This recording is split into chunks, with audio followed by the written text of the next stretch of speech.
I'd like to introduce the psalm, present to others, Mr. Royce Kennebrew.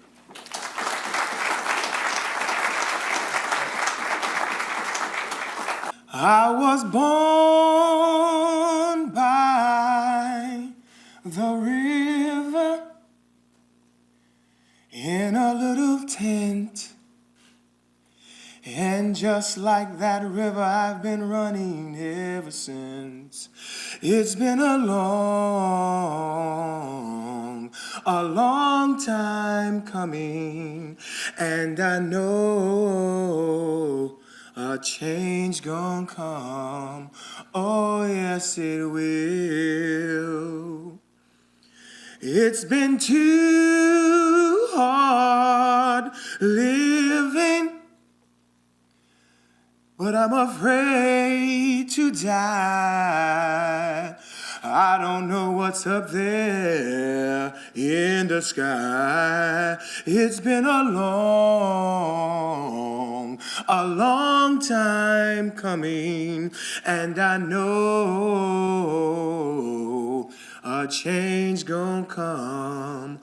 Oh yes it will.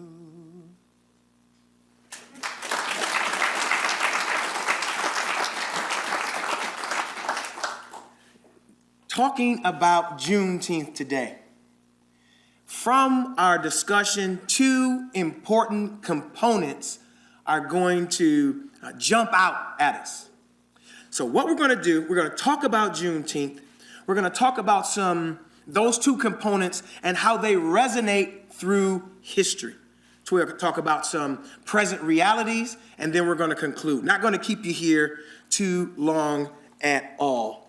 The first thing I have to do is say many thanks to all of the folks that played a part in me getting here, Deb and Lawrence and all the other. I met folks from NRO 4 years ago, and they said, we're going to get you here. And it's been 4 years. I thought, it's like going to the Olympics. It happens every 4 years. And but I'm happy to finally have made it. I also want to say, man, the presenting of the colors and the flag today was really, really moving for me. You know, I did a presentation at NSA, and they didn't do it as good as you guys.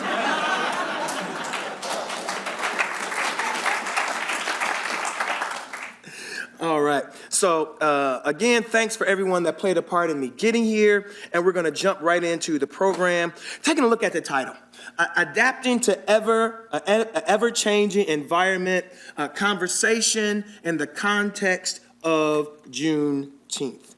All right. Now, we're going to talk about Juneteenth, but I want to set the playing field, if you will, to have you understand Civil War America. Now, 11 states succeeded. 2 also wanted to succeed with them, Missouri and Kentucky. You had 33 states in the United States at that time. The Civil War was fought for slavery, also voting rights. Because if you think about it, if you had a lot of slaves in the South, and we know that you get your representatives that you get for your state is based on population. If you have more states, you get more representation. So the Civil War was about slavery. It was about voting rights. It was about power of different states in the Union. And it was a way of life. Some people would call it the Civil War. If you were here in Virginia, you call it the War of Northern Aggression. Isn't that right? Okay? So that's what was going on in the Civil War. The Civil War, as many of us know, was the bloodiest and deadliest war in the history of our great country. Disease, as we understand, killed a lot of people. Some would contend even more than the fighting. So a lot of people died. There was a statistic. They said that if you went down to the Vietnam Memorial and you put all the names of the people that died in the Civil War, that the Vietnam Memorial would be 10 times as long as it is right now. Okay? So that's a lot of people that died. So that's what the Civil War was like. We know that slavery was a part of the American experience. No matter what the history books may say, sometimes you open up the history books and they talk about slavery for 15 minutes. But I'll tell you, slavery was hugely important because it was hugely profitable. Some say that not millions or billions of dollars were made in the slave trade, but trillions. 10 million people coming from the continent of Africa and millions more being enslaved in the continent in the America afterwards. All right? Now, let's talk about some facts. Come on, stylist. All right. About Juneteenth. Now, in your handout here, it has some information that you could take a look at. It talks about that General Gordon Granger, he comes in with General Order number 3, where he basically says, hey, you guys are free. Now, we're going to talk about what that may be like in a moment. To Galveston, Texas, 1,800 troops to make that order effective. Now, think about the reaction. And I use these analogies. Now, imagine if you had this wonderful car collection or shoe collection, all right? I want to fit everybody that's here. You pick the car or the shoe collection, if you could relate to it. And someone said to you, you know what, that wonderful car collection you have, it's no longer yours. I know you spent your entire life, 3 generations of your family's entire life, collecting these beautiful cars and these beautiful shoes, but they're now no longer yours. How do you like that? So as a planter, as a slave owner, that had to be some extremely disturbing news. And it was. Think about if you were an enslaved African and someone says, now, you've been coming to NRO all these years, you've been working, you haven't been getting any money at all. Now, I don't know if anybody will agree with that, but the fact was that, could you imagine someone who had never, ever received money for their work before, understand that that was supposed to happen? Now, some of the things that the handout doesn't say, that we see from some slave narratives, is that some slaves said, well, my mistress whooped me before the Emancipation Proclamation and General Order number 3, and she whipped me after. Some slaves talked about lynchings that occurred as well after the Juneteenth reading by General Gordon Granger as well. And it was not an immediate process of freedom. Well, think about what the Emancipation Proclamation said itself. It said that every slave that's in the Confederate states was free. None that were in the northern states, but in the Confederate states were free. And here's one of the things that I want to talk about is the lag time. The Emancipation Proclamation, as we know, went into effect in January the 1st, 1863. But Juneteenth is June 19th, 1865. So you're talking about 2.5 years before individuals got that information. Now, here are the 2 components that jump out at us when we talk about Juneteenth. One, and I'm preaching to the choir here, we know that knowledge is power. The absence of that knowledge we can see as powerlessness. And we know that intelligence is important. If you have it, you can make great decisions. But if you don't have it, you can't make those great decisions. And as we go on and talk about some other things from African American history, we're going to talk about how that intelligence impacted and changed people's lives, the civil rights movement, and other things like that. The other vital thing was that there was collaboration that was necessary. Okay, there is some intelligence out there, but it isn't being disseminated. Now imagine if there was free gas down on the corner. Everybody just said, that sounds good. All right. And you didn't have to pay for it, but if they didn't change the sign that was up by the gas pumps that tell you the price, you would never know. So you would drive to work every day And this gas station has free gas. The two important things to know is that intelligence is key. We know that. And the other thing, that collaboration and the dissemination of information to people is also key. You can have the information, but if everybody vital in the chain doesn't have it, it doesn't even matter. We can agree with that. All right, next slide, sir. All right. Another thing that I want to say as we talk about Emmett Till, at that time of the Juneteenth reading by General Gordon Granger, was 2 months earlier, Abraham Lincoln had been assassinated. Now, some other things that I just want you guys to keep in mind about the Civil War America at that time of the Juneteenth reading. Now, we're talking about this intelligence, and we're talking about disseminating intelligence. Now, back during the Civil War time, there were some reasons why people say it took 2.5 years for people to find out about it. Some people say they didn't have Union troops in place to enforce the Emancipation Proclamation. Other people said there were people that were dispatched to tell the people in Texas about the Emancipation Proclamation, and those messengers were murdered. And people also say that they wanted to delay the order of the Emancipation Proclamation so that the planters can get one more cotton crop. Okay? But let us talk about how important intelligence is, because this story about Emmett Till, many of us know that it impacted the civil rights movement. This young man, a Chicago native, growing up there, was visited one summer by his great-grand-uncle, Mose Wright. He says, "Uncle, can I come down to visit?" He said, "Absolutely," down to Money, Mississippi. His mother takes him to the train station. A couple weeks later, him and his cousin, he leaves the mom. He gives her his watch. She gives him a signet ring that had the name of his father in it, who died in World War II. He goes down to Money, Mississippi. His mom says, "Emmett, listen, he was a prankster. He liked to be the class clown." She said, "Emmett, you cannot act the way you do up here down south."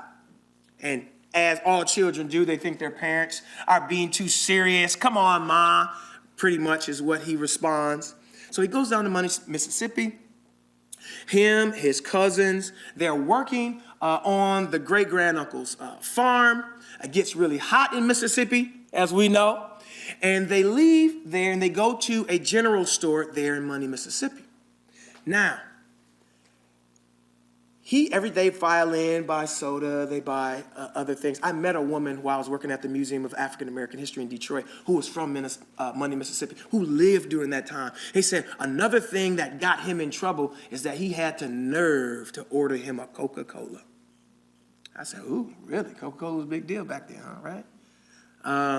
So that was one of the things as well.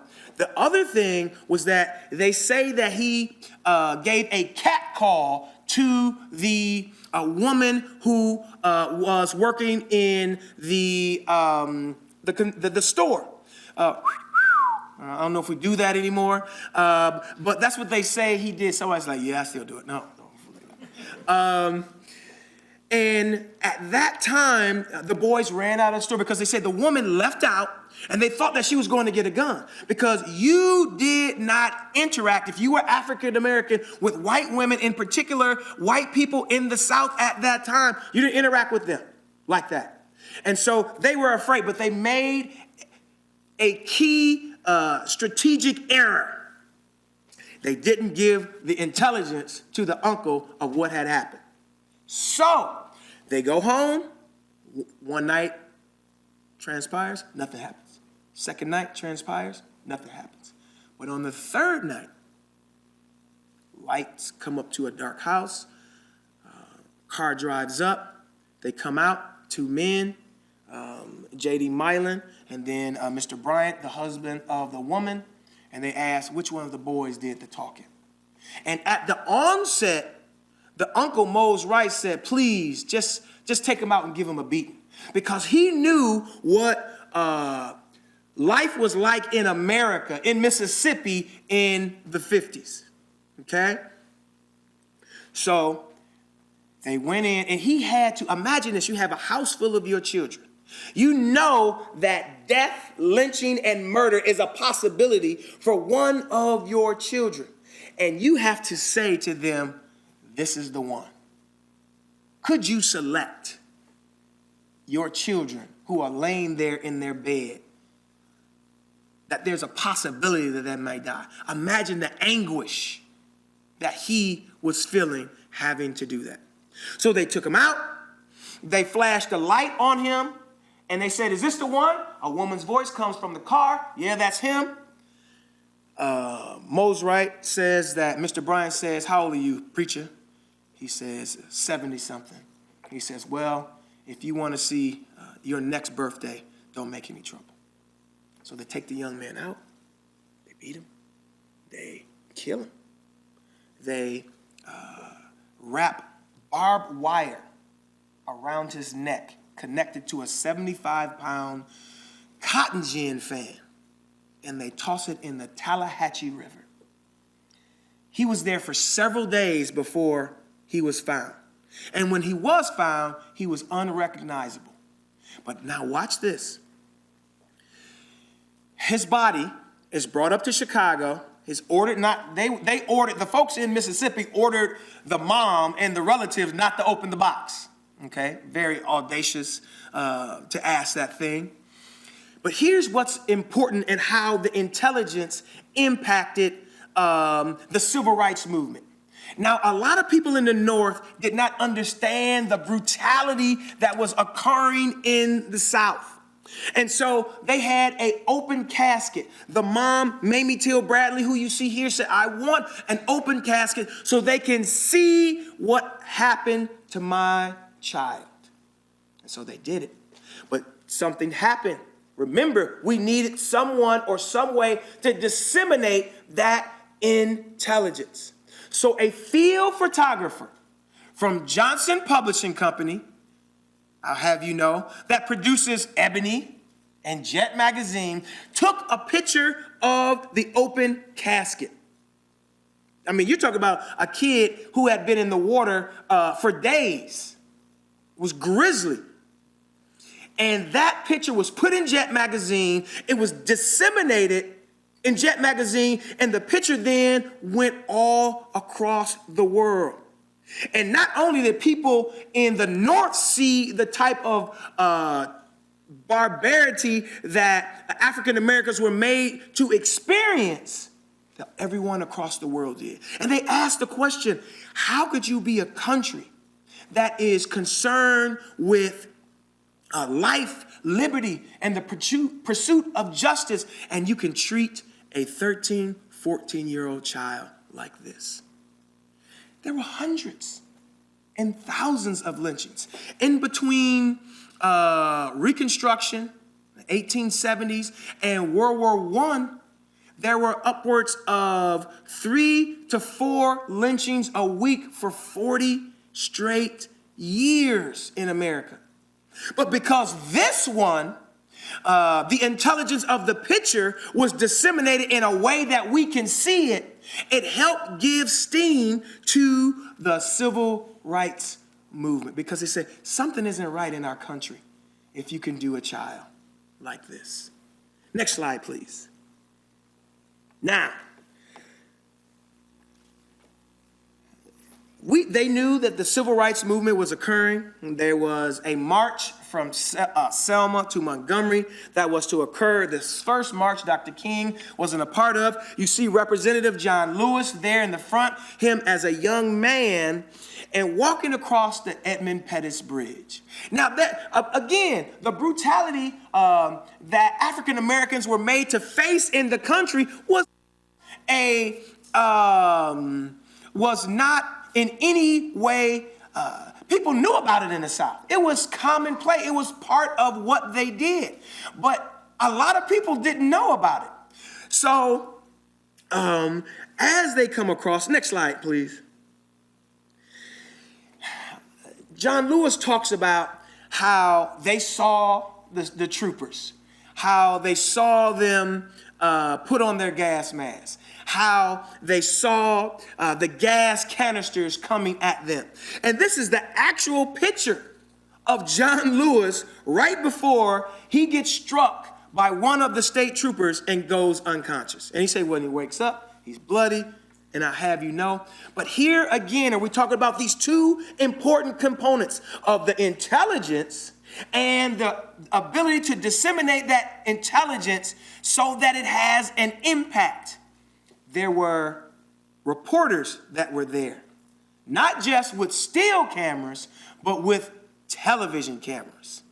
And what occurred that's called Bloody Sunday is that they turned on the TV cameras and they interrupted what was going on the primetime stations, and they showed the brutality that was occurring. They were riding on horseback, knocking women unconscious. And people said, "Are you kidding me?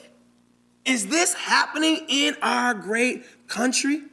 So the intelligence was there and the way to disseminate it to the people that were important. Now, when this information is disseminated or information is disseminated, then people can make decisions about their lives and the lives of others. Okay? Again, I'm preaching to the choir. Absolutely, positively, I know you know this. Next slide, Nathan. See, but history books doesn't always disseminate information so we can take a look at it. Black people weren't the only people that participated in the civil rights movement. Women, white women, people of different faiths, people of different sexual orientations, people of different financial status participated. We're talking about collaboration. We're talking about the American fabric. A woman is watching this broadcast named Viola Liuzzo from Detroit, Michigan, married with kids. She sees what occurs on Bloody Sunday in Selma. She leaves her husband. I didn't read any research on how it was that your husband let you leave to come down to participate in the civil rights movement. Student at Wayne State University there in Detroit. She was just simply trying to be of assistance, driving people from the airport to different places in Selma. Talking about the importance of intelligence. On one particular occasion, she's driving a man back from the airport. 4 Ku Klux Klan members drive up to the car. They see who she is, they see who he is, and one shot rings out, strikes her in the head, and kills her. The car runs off the road. That would usually had been the end of the story. But we know that knowledge is power, intelligence is key, and in that car, and the importance of collaboration, and in that car was an FBI informant. The only way they would have found out who it was that had killed Viola Liuzzo is by that individual sitting in that car. But that is the connections that you see between intelligence, how it's disseminated, okay? Now, next slide, please. I want to give you some intelligence about the March on Washington, D.C. in 1963. What's called the March on Washington for Jobs and for Freedom. It was supposed to be extremely, what's the word I want to use? It was supposed to be a radical display protest. But A. Philip Randolph got others to change their tone. John Lewis was seen changing his speech on the steps of the Washington Memorial. There were a lot of people that played a part. Civic leaders, Walter Reuther from Detroit, Michigan. Okay? Different artists who played a part, and I'll talk about that in a moment. We know that Dr. King gave his I Have a Dream speech, but the fact of the matter is there were upwards of 19 other people on the agenda for that day, okay, who spoke, who were very influential at that time. Other religious leaders. Dr. King started his I Have a Dream speech. He went about 16th or so. He was given about 7 to 11 minutes to give his I Have a Dream speech. But here's something, because I want to leave you guys with some good intel, was that as he was given his I Have a Dream speech, let me say it this way. He wasn't given his I Have a Dream speech. He was given a speech that said that America had written the American Negro a check that came back insufficient funds. And he's on that line in that speech. But there's a woman who's behind him.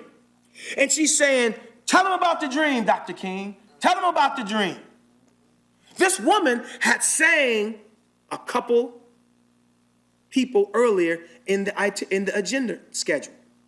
And Dr. King takes the I Have a Dream speech, the speech that he was given, he takes it, folds it up, puts it in his pocket, and from memory, he starts giving the I Have a Dream speech.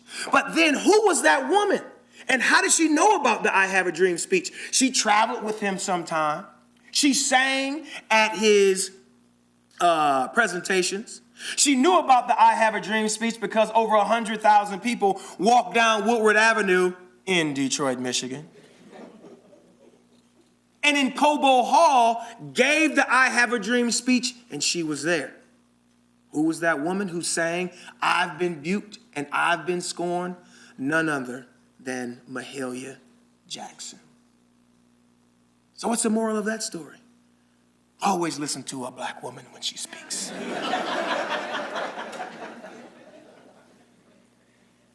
But that's the intel about that story. But see, this is Pride Month, and we want to talk about our LGBT community. Next slide. Look at what history has virtually written out. Completely. They will not tell you that he, Bayard Rustin, was a mentor of Dr. King, who came to Montgomery, Alabama to mentor him in nonviolence protest practices and procedures. They will not tell you that Bayard Rustin was the one that organized the March on Washington, D.C.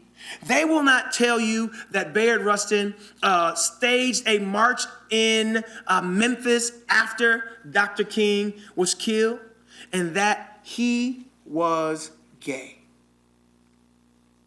Why have we never heard about him? Here's something as well, some extra intel, if you will. African-American Congressman Adam Clayton Powell approached Dr. King and said, Dr. King, you're going to have to silence this Bayard Rustin guy because, you know, Bayard Rustin was also an individual that tried to desegregate buses too. But if you were a man, they just pull you off the bus, and that's what happened to him. You're going to have to stop this Bayard Rustin. He's making too much problems in the places with our constituents. Different congressmen came to Adam Clayton Powell, and Adam Clayton Powell then came to Dr. King. And Dr. King said, well, how, Adam, can I silence Bayard Rustin if he is like a mentor to me? He's been influential in the civil rights movement. And they said, well, if you don't, Adam Clayton Powell says this now, African American says, well, if you don't silence Bayard Rustin, we're going to leak to the press that you and him are having a homosexual relationship. Now, that's some kind of intel that would have disturbed the civil rights movement indeed. Of course, not true, but they definitely wanted to have Bayard Rustin out. But there's a video called Brother Outsider, The Life and Times of Bayard Rustin, and his biographer says that hands down, he's the most important figure of the civil rights movement. And we never knew about him because the civil rights movement was about image as well as it was about principle. And they, at that time, did not see the importance of equality for every member of our society. Next slide, please. Now, we're talking about intel, and we're talking about disseminating that intel. Now, we're not talking about the politics, okay, of the Black Lives Matter movement, if you will. But would there be a Black Lives Matter movement without this high-tech device that many of us have to leave in the car? Without it, there would be no Black Lives movement. A cell phone. It was the video from cell phones in different events of African-American people and men in particular losing their lives being disseminated. Now, in the high-tech world that we live in now, and I have to talk to you about high-tech, okay, is that a person with a cell phone and video can disseminate images across the world in a matter of seconds. So coming from Juneteenth, where it took 2.5 years to get the news, now you can get the news immediately. So whatever the, next slide, please. So whatever the issues are in regards to people's concern about the intelligence community, let me say, as a civilian from the outside, keep doing what you're doing. It makes our way of life safe. It makes these stripes safe. It makes our country safe. Could we really enjoy a Father's Day if we didn't have NRO and the other agencies in the intelligence community? Think about the people that wish to do us harm. So I know I'm preaching to the choir, and I know if I said stop, you wouldn't stop no way, right? But what you do is vitally important. Juneteenth shows us how if you don't have the right intel and you don't have the right people to disseminate it quickly, that it can take 2.5 years. And in the world that we live in today, we don't have 2.5 years. Sometimes we only have a moment.